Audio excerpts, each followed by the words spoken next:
Hey, what's up guys, TotallyDubbed here, and today I'm doing a video review for the Logitech G502 Proteus Core Gaming Mouse. Now, after having previously reviewed the Logitech G303, which I got sent for review, I thought to myself I really wanted a better ergonomics mouse, and therefore I actually purchased a G502 myself from Amazon.co.uk. Now, I purchased it myself for £35, but the price does fluctuate, and I'm going to be reviewing it at the £55 price tag. Links will be in the description below in case you're interested in buying it on Amazon.co.uk for around £55 or on Amazon USA for around $55. I should also say that I've done a full written review for this mouse, and I would highly suggest you check it out, and it's on my website. Again, link will be in the description below for your viewing pleasure. So what do you get in the box? Well, you've got the mouse itself, you've got a little weight box over here with weights, which I'll get into in just a bit, and you've got a few manuals. That's about it. So let's get on to the actual build quality of the mouse. Now, first of all, the mouse is very much improved in terms of overall build quality over the Logitech G303. The Logitech G303 is very simplistic. It's only got two buttons on the left side and one at the top, whereas the G502 has multiple different buttons. In fact, it's got a total of 9 buttons and 10 if you include the non-customizable clicking button over here, which I'll get into in just a bit, meaning that you can customize it to your heart's content. I personally love having extra buttons because as an FPS gamer or even as a media user, I like switching different, using the mouse as my primary sort of source of changing things rather than using the keyboard or a software of any sort. Now, the mouse itself has a scroll wheel, which I'll just go quite quickly, which is very satisfying in terms of its clicky nature, but it also has the infinite sort of scrolling, which is something I had on the Logitech MX Revolution over 4 to 5 years ago. And this is activated by this little button over here, the dedicated button, which, as you can hear, has a very clicky nature.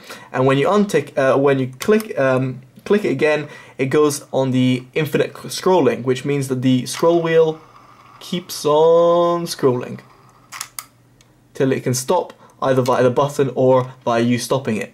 Now, the infinite scrolling feature is not really useful for gamers, or at least I can't see where it would be used as a gamer, but when it comes to scrolling on web pages, it means you get a really nice smooth scrolling experience, and on top of that, it's really cool for using it in terms of just normal browsing. It just makes everything a little bit better. It's something I used to use all the time on MX Revolution, so it's nice to see it back on the G502.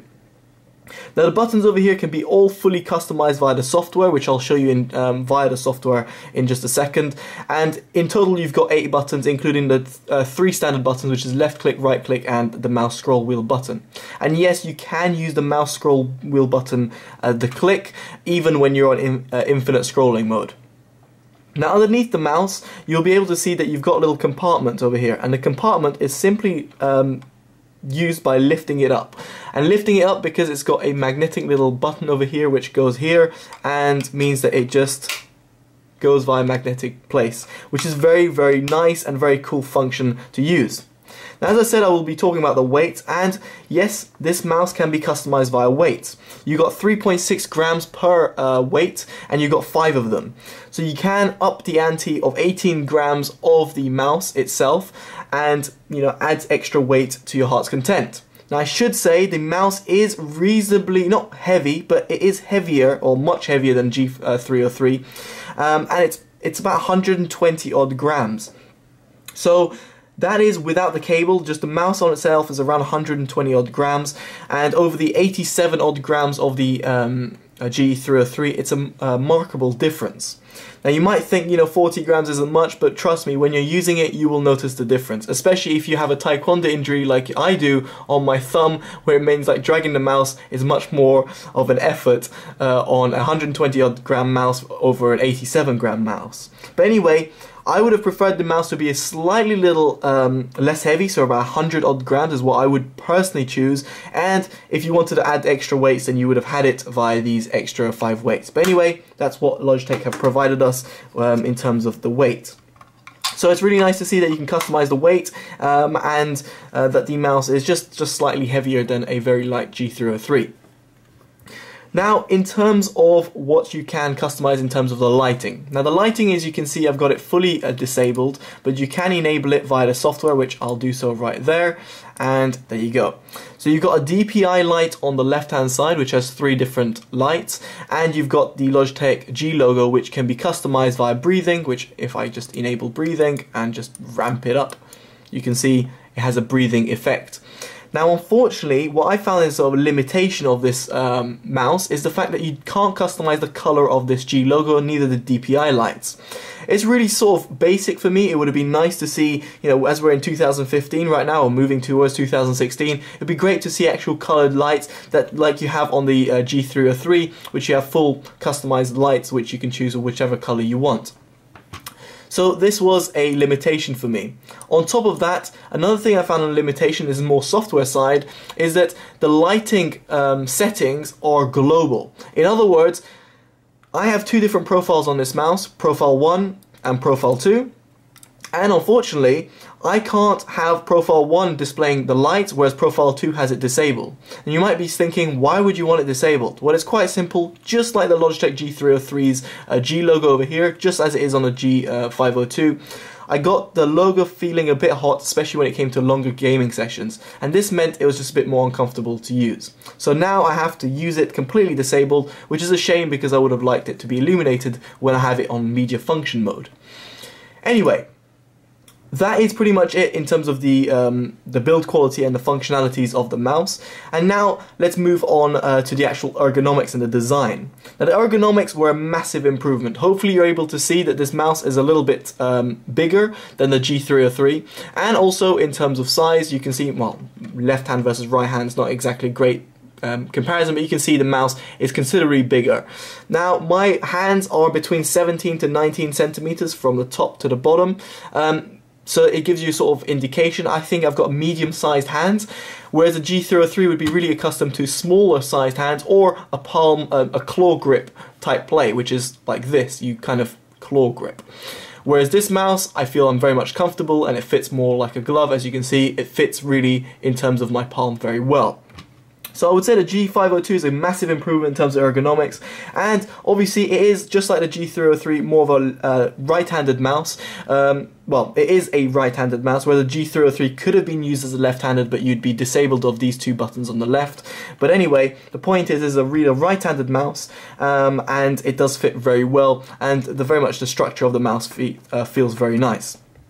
Now, one thing I would like to mention, and it's kind of going back on the build quality, is these micro switches found underneath the buttons. Now, as on the G303, I found the micro switch buttons to be very good. If I just go quiet quickly. However, one thing I did notice is that these buttons have sort of a springing effect. If you have sticky fingers, so they call it on the internet, where your fingers stick to the buttons when you lift off, you'll notice a weird springing noise. I'm just going to go quiet.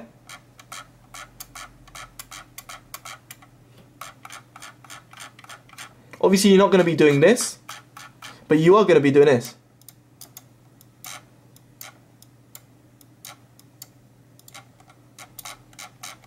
As you can hear, that noise is very obvious, and I read around the internet other people have the exact same problem, so I don't have a faulty model over here. But the point is, that sort of function it can get really annoying due to its sound. Very annoying, especially over time, and I noticed it straight away when I got it out of the box, whereas the G303 doesn't have that issue at all. So it's weird why the G502 has it, whereas the G303 doesn't. Now moving on to its performance.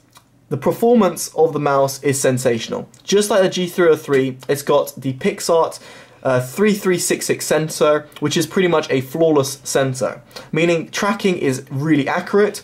Moving left to right really quickly means that you don't get any deceleration or acceleration problems, and overall when it comes to gaming, it's fantastic. You can look at my G303 review where you can see I do a bit more tests with CSGO. But essentially, in a nutshell, the G502 provides excellent performance, and it's something I would highly suggest in terms of using, as in at least its sensor is fantastic. Finally, as I said, I will move on to the software, which I will take you on right now, so I can just show you. So now moving on to the software, as you can see on the Logitech gaming software, you've got onboard memory and automatic game detection.